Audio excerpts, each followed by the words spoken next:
Hello, നിങ്ങൾ വന്നിട്ട് പോയിരുന്നോ? ഞാനിപ്പോ ഇങ്ങോട്ട് എത്തിയതേ ഉള്ളൂ. എന്തേ? ഞാൻ നിങ്ങളെ കാണണമെന്ന് വെച്ചിട്ട് നിൽക്കായിരുന്നു. എന്തേ, അച്ഛൻ എന്തെങ്കിലും? അതെ, അച്ഛൻ്റെ കാര്യം കുറച്ച് കോംപ്ലിക്കേറ്റഡ് ആണ്.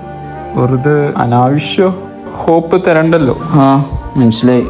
ഇനി അങ്ങോട്ട് മുന്നോട്ട് എന്ന് പറഞ്ഞാ ബുദ്ധിമുട്ടാണ്.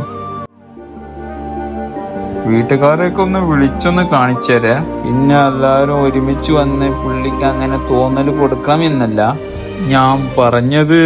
കുറച്ച് ആളുകൾ വന്ന് പുള്ളിക്ക് മനസ്സിലാവാത്ത രീതിയിൽ വേണ്ട പോലെ ചെയ്യാം ഡോക്ടറെ. ആ ശരി എന്നാ, ഓക്കെ എന്നാ. ശശി, രാവിലെ നീ പറമ്പിൽ പോകുമ്പോഴേ കുഴപ്പം കണ്ടാവുന്ന പൊട്ടിച്ചോണ്ടുവാ. ആയിക്കോട്ടെ. ഓരം വെച്ച് തന്നുവിടാം ഞാൻ അച്ഛനെ. ഒറ്റയ്ക്ക് ആ മുറി കിടപ്പല്ലേ, എന്തെങ്കിലും വായിക്ക് രുചിയായിട്ട് കഴിക്കട്ടെ എന്ന്. അമ്മ വരുന്നോ അച്ഛനെ കാണാൻ? വേണ്ടടാ, ഓ ആ കിടപ്പ് കാണാൻ ഞാനില്ല. പിന്നെ ഇങ്ങോട്ടല്ലേ കൊണ്ടുവരുന്നത്, അപ്പം ഞാൻ നോക്കിക്കോളാം.